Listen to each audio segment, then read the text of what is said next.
কেমন করে ঘুমাও তুমি, কেমন করে ঘুমাও তুমি ফজর করে কাজা,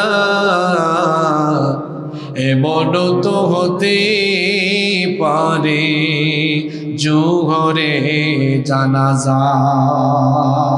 হতে পারে কি পারে না?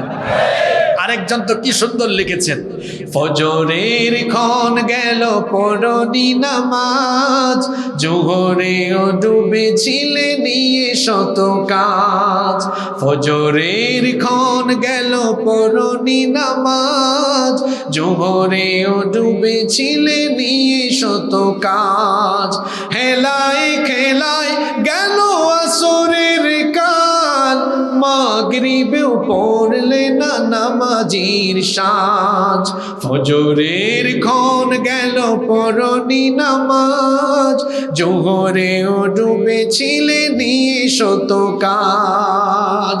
ফজর যায় ঘুমে, জোহর যায় অবহেলায়, আসর যায় খেলাধুলায়, মাগরিব যায় রং তামাশায়, এশা যায় আড্ডায়। এভাবেই বুঝি আপনার দৈনন্দিন 5 ওয়াক্ত নামাজ কাজা করে করে বেনামাজি হয়ে হয়ে জীবন যাচ্ছে।